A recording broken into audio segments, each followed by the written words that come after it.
Olá, pessoal! Hoje, nesta videoaula, vamos falar sobre o grupo bioquímico dos lipídios. O grupo dos lipídios engloba vários compostos químicos diferentes, mas todos esses compostos possuem uma característica em comum que os caracterizam como lipídios, que é a insolubilidade em água.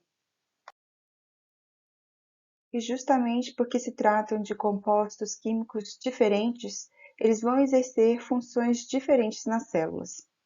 A maioria dos lipídios possui a função de reserva de energia.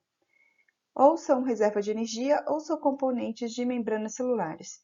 Mas existem outros lipídios que ocorrem em menor quantidade dentro da célula e que podem exercer várias outras funções, como, por exemplo, eles podem ser âncoras para proteínas de membrana, podem atuar como cofatores enzimáticos, transportadores de elétrons, podem fazer parte de pigmentos fotossintéticos, atuar como isolantes térmicos, atuar como hormônios, que são mensageiros intercelulares e entre tecidos e órgãos, podem atuar também como mensageiros dentro das células, atuar como agentes emulsificantes e como antioxidantes. Os lipídios podem ser agrupados em três grandes famílias: os lipídios de armazenamento de energia, os lipídios estruturais de membrana e um outro grupo que compreende os esteróis e seus derivados. Entre os lipídios de armazenamento de energia e estruturais de membrana, nós temos os triacilgliceróis, que participam do armazenamento de energia, e os glicerofosfolipídios, esfingolipídios e galactolipídios, que são estruturais de membrana, e os lipídios de Arche, que possuem características diferentes das antigas chamadas arcobactérias. Vamos começar falando dos lipídios de armazenamento de energia. Todas as gorduras e os óleos utilizados como fonte de energia nas células são derivados dos ácidos graxos. Os ácidos graxos são ácidos carboxílicos, que têm esse radical do carbono com uma dupla ligação ao oxigênio ligada a um outro oxigênio, e são cadeias de hidrocarbonetos de carbono e hidrogênio compridas que variam entre 4 a 36 carbonos. A cadeia ela pode ser totalmente saturada ou ela pode conter insaturações, ou seja, duplas ligações. Essas duplas ligações, elas nunca são alternadas. Elas sempre possuem entre elas um grupo metil. As duplas ligações podem ocorrer em duas conformações, a conformação trans e a conformação cis, que depende do arranjo dos átomos de hidrogênio em torno dos carbonos que estão envolvidos nas duplas ligações. A maioria dos ácidos graxos insaturados que ocorrem naturalmente ocorre na conformação cis, que é uma conformação mais rígida que não permite rotação da molécula. Os ácidos graxos trans, eles são produzidos a partir da fermentação que ocorre no rumen dos animais ruminantes e, portanto, a ingestão desses tipos de gordura na nossa dieta ocorre pelo consumo de carnes e laticínios. Mas, infelizmente, hoje, sabemos que 90% das gorduras trans que ingerimos vêm dos alimentos ultraprocessados. Os alimentos ultraprocessados passam por um processo de hidrogenação que reduz o número de duplas ligações das gorduras, tornando-as mais sólidas e aumentando o tempo de validade dos produtos. Então, produtos como salgadinhos e frituras e biscoitos são ricos em gorduras trans. Tem sido associado um aumento do consumo de gorduras trans com a redução do LDL e aumento do colesterol no sangue, e que acarreta várias doenças do coração. Por isso que não é vantajoso, não é aconselhável o consumo de muitos alimentos ultraprocessados. Então, vocês podem ver aqui que um ácido graxo de 18 carbonos, que não contém nenhuma insaturação, completamente saturado, é uma cadeia linear, mais rígida, e aqui recebe o nome de ácido esteário, que pode ser simbolizado assim, 18 carbonos, nenhuma insaturação. Uma insaturação no carbono 9 dá esse ácido graxo o nome de ácido elaídico, é um ácido insaturado do tipo trans. E o mesmo ácido graxo, 18 carbonos, com uma insaturação no carbono 9, mas com uma configuração do tipo cis, nós chamamos de ácido oleico. E podemos simbolizar assim, 18 carbonos, uma insaturação na conformação cis, e o delta simboliza a posição da insaturação, que aqui é no carbono 9. Quais são as regras para a nomenclatura dos ácidos graxos? A nomenclatura dos ácidos graxos, ela está de acordo com o número de carbonos da molécula e o número das duplas ligações e a posição dessas duplas ligações. A posição da dupla, ela é identificada com o número do carbono. O carbono 1 é sempre aquele que contém o grupo carboxil, então esse é o carbono 1, 2, 3, 4 e assim por diante. E o local, o carbono da dupla ligação, ela é simbolizada por um delta, que vem com os números das duplas ligações.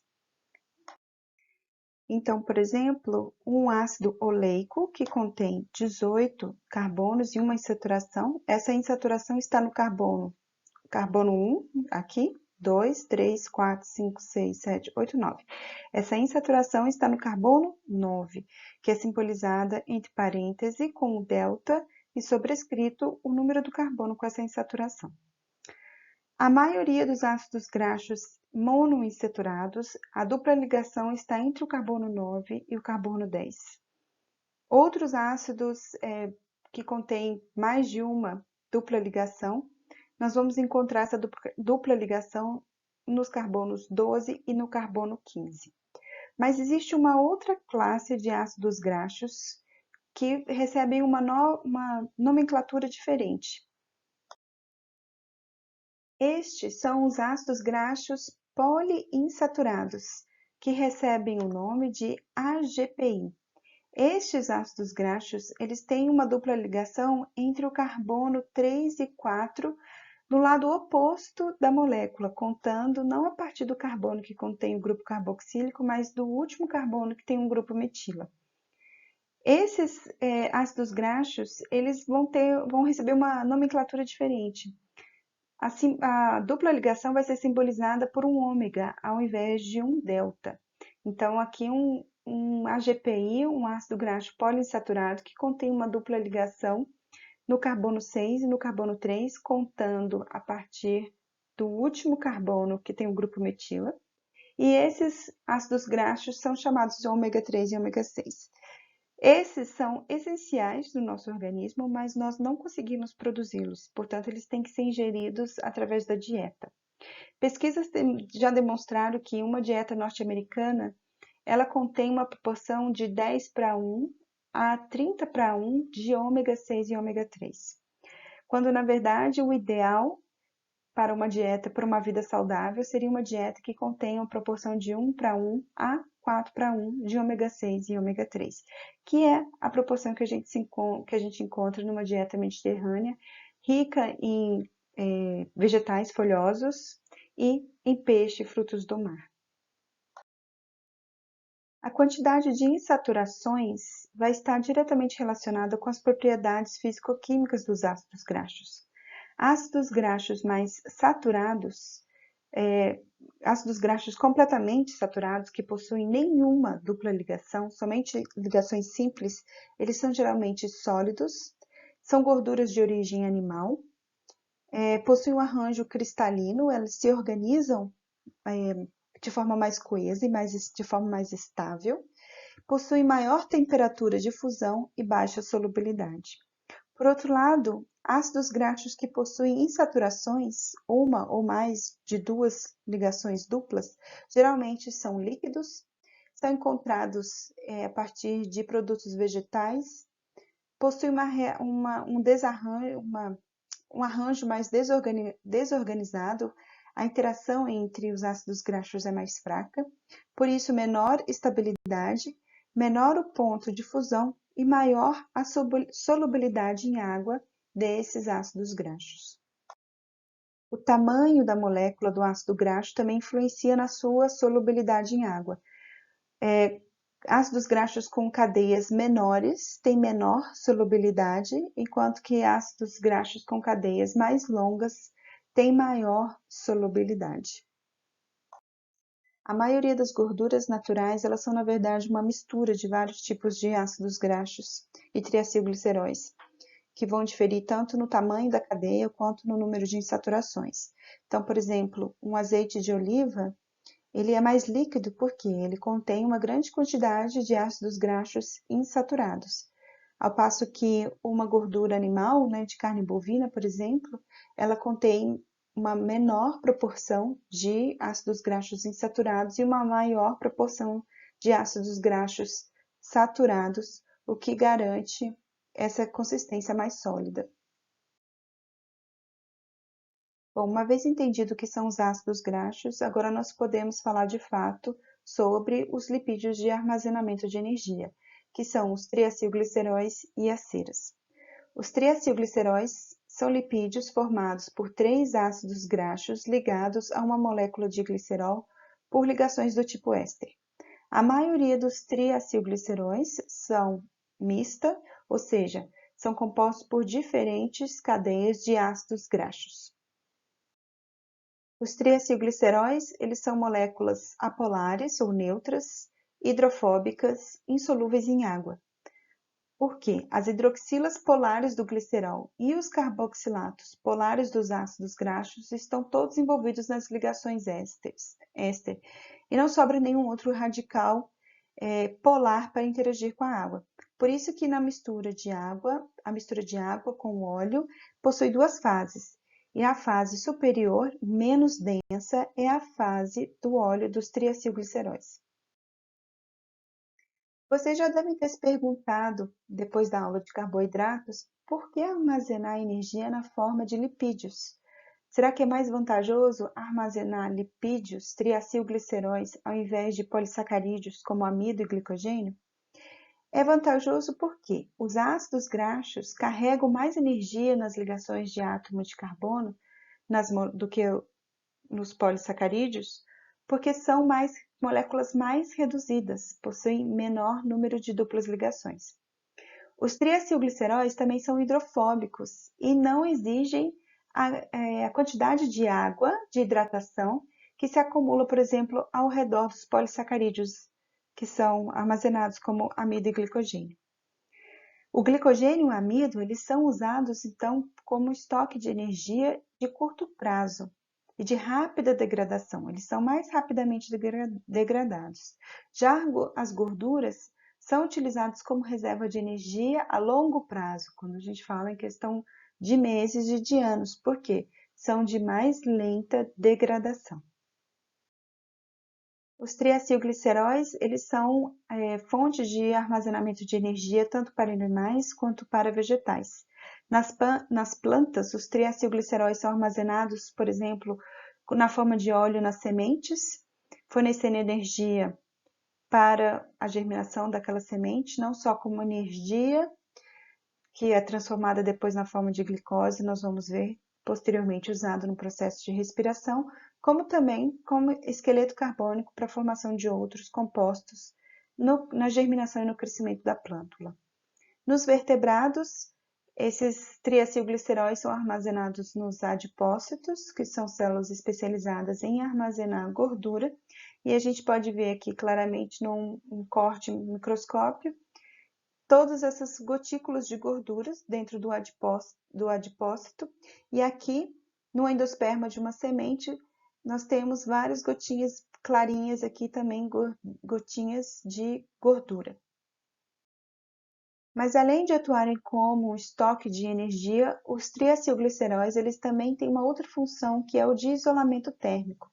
Então, no caso de animais, por exemplo, que hibernam, como o urso, eles formam uma camada grossa de gordura sob a pele durante o verão, e no inverno, quando eles hibernam, que não há comida disponível, eles reduzem o seu metabolismo e vão utilizando essa reserva de gordura de energia para manter um metabolismo basal, e também utilizam essa camada de gordura como um isolante térmico para se proteger das baixas temperaturas.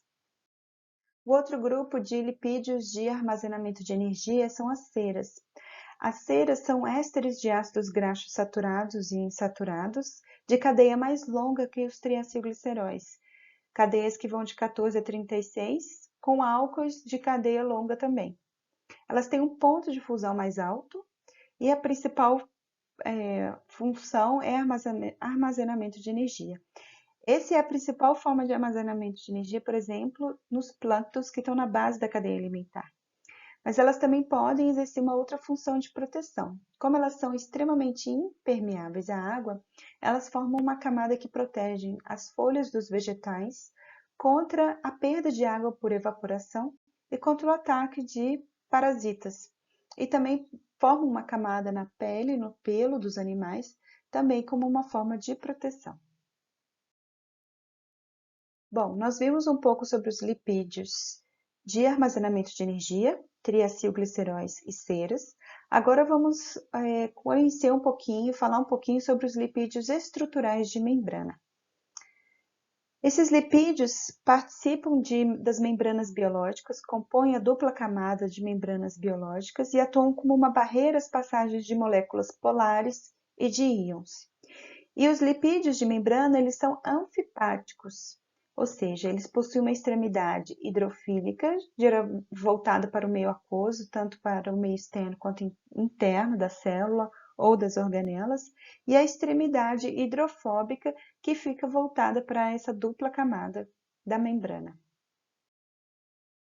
Nós podemos dividir os lipídios estruturais de membranas em 5 principais grupos: os glicerofosfolipídios, os galactolipídios e sulfolipídios, os esfingolipídios, lipídios de Arquia e os esteróis. Nós vamos falar um pouquinho, resumidamente, sobre cada um desses grupos. Os glicerofosfolipídios, também são conhecidos como fosfolipídios de membrana, eles são constituídos por um glicerol ligado a 2 ácidos graxos, que podem ser diferentes, normalmente são diferentes, e a um outro grupo, que pode ser um composto nitrogenado ou um poliálcool, por meio de uma ligação com um ácido fosfórico. Então, os glicerofosfolipídios são formados por essa estrutura básica, que é o glicerol 3-fosfato, que se liga por ligações do tipo éster a 2 ácidos graxos, que vão variar de uma molécula de um glicerofosfolipídio para outro. Além do tipo de ácido graxo, o glicerofosfolipídio ele também vai variar de acordo com o grupamento que se liga ao ácido fosfórico. Um glicerofosfolipídio que não possui nenhum grupamento ligado ao ácido fosfórico é um ácido fosfatídico, que vai ser o precursor para todos os outros glicerofosfolipídios. Então, esse grupamento ele pode ser uma etanolamina, uma colina, uma serina, um glicerol, e formando, então, por exemplo, uma fosfatidilcolina, uma fosfatidilserina, um fosfatidilglicerol. A composição desses glicerofosfolipídios na membrana celular pode variar de acordo com o metabolismo e as condições do ambiente, e vai variar também de acordo com o tipo celular e o tipo do tecido. O segundo grupo dos lipídios estruturais de membrana é o grupo dos galactolipídios e sulfolipídios. É o grupo dos lipídios de membrana mais abundantes na Terra, porque são os lipídios que compõem as membranas das células vegetais. Interessante que esses lipídios de membrana não possuem o fosfato na sua estrutura. Muitas vezes porque o fósforo é um elemento limitante para as plantas, para conseguirem absorver no solo. Então, esses lipídios não possuem o fosfato. Eles possuem um glicerol ligado a 2 ácidos graxos e uma ligação a 2 glicoses, que estão ligadas por ligação glicosídica. Existe uma outra variação que é os sulfolipídios, que nesse caso, aqui nós temos um resíduo de glicose sulfonada unido a um diacilglicerol. Os vegetais possuem 2 tipos de galactolipídios, que vão compor tanto a membrana das células vegetais, como também dos cloroplastos. Eles são os monogalactosil diacilgliceróis, ou MGDG, composto por 2 ácidos graxos ligados a um glicerol, tá? E a uma galactose. E os digalactosil diacilglicerol, ou DGDG, que possuem 2 gliceróis, tá? Que possuem 2 galactoses. O terceiro grupo de lipídios de membrana são os esfingolipídios, que ocorrem em menor quantidade nas membranas e que possuem função relacionada a sítios de reconhecimento celular. Eles são formados por uma esfingosina ligada a uma única cadeia de ácido graxo, que por sua vez também está ligado a um fosfato e a um grupo funcional, que pode ser uma fosfocolina ou um oligosacarídeo. Existem 3 classes de esfingolipídios: as esfingomielinas, os glicolipídios e os gangliosídeos. O que é a esfingosina? A esfingosina é uma molécula semelhante ao glicerol. Os 3 primeiros carbonos têm uma estrutura semelhante ao glicerol, mas no carbono 2 nós temos um ácido graxo com uma ligação amida no meio. Isso forma a esfingosina. A esfingosina mais esse ácido graxo formam uma ceramida, que é a base, o precursor de todos os outros esfingolipídios, que vão ser determinados agora, não só pelo tipo de ácido graxo, como também por esse grupo que vai se ligar aqui. Então, esse grupo, por exemplo, pode ser uma fosfocolina, formando o grupo, a classe dos esfingomielinas. Esses são constituintes da bainha da mielina dos neurônios e que vão proteger e formar uma camada impermeabilizante no axônio dos neurônios contra, por exemplo, os neurotransmissores. Quando nós temos uma galactose ou uma glicose, nós temos um glicoesfingolipídio ou cerebrosídeos, tá? Quando nós temos uma galactose, nós temos um glicoesfingolipídio comum nos tecidos neurais e ligados à glicose é mais comum nos tecidos não neurais. Os glicoesfingolipídios são esfingolipídios cujo grupamento é um um tri ou um tetrasacarídeo. Esses são chamados também de globosídeos. Agora, quando nós temos oligosacarídeos mais complexos, eles são chamados de gangliosídeos. Por muito tempo não se sabia qual era a função desses esfingolipídios no organismo. Por isso mesmo eles ganharam esse nome esfingo, que lembrava as esfinges, né? Que por muito tempo também ninguém sabia como foram construídas.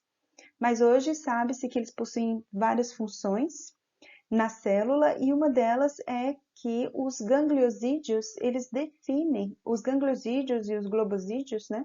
Os glicoesfingolipídios, definem os grupos sanguíneos nos seres humanos. Então, os grupos do tipo O, A, B e AB são definidos por esfingolipídios presentes nas membranas celulares, que possuem diferentes grupos de oligosacarídeos. O quarto grupo de lipídios de membrana são os lipídios encontrados no reino Archaea, antigamente chamados de arqueobactérias. Estes micro-organismos são procariontes que vivem em condições extremas de alta temperatura, baixo pH e alta força iônica. E eles também não possuem ácidos graxos. Ao invés dos ácidos graxos, eles possuem cadeias longas de hidrocarbonetos, chamadas de difitanilas. Então, esses lipídios de membrana são constituídos por um glicerol, que se liga a esses hidrocarbonetos não por uma ligação do tipo éster, mas por uma ligação do tipo éter. E essas difitalinas, nas duas extremidades, estão ligadas a gliceróis. Então, tem 2 moléculas de glicerol. E uma das moléculas de glicerol pode haver um grupo fosfato ligado a um outro glicerol. E na outra molécula de glicerol vem um outro grupo funcional. Esse tipo de ligação do tipo éter, ao invés de ligação do tipo éster, É importante para esse grupo de procariontes porque a ligação do tipo hétero ele é mais estável à hidrólise em pH mais baixo e alta temperatura, que são as condições em que esses procariontes se desenvolvem. Além disso, tem uma outra diferença crucial, é que o glicerol nas árqueas, ele está na configuração R, enquanto que em bactérias e outras bactérias em eucariotos está na conformação S. Tudo isso garante mais estabilidade para esses lipídios, para que esses procariontes consigam sobreviver nessas condições extremas, sem que essas moléculas percam a sua conformação e as membranas celulares também percam sua conformação. E por fim, o último grupo de lipídios de membrana são os esteróis, que são lipídios encontrados nas membranas somente dos eucariotos. Eles possuem um núcleo esteroide, que é constituído por 3 anéis de 6 carbonos e um anel de 5 carbonos fundidos. E também não possuem ácidos graxos. Eles possuem uma cadeia de hidrocarboneto e uma cabeça polar. Eles são precursores de vários outros esteroides que têm funções biológicas dentro da célula, por exemplo, como hormônios, ácidos biliares e vitaminas.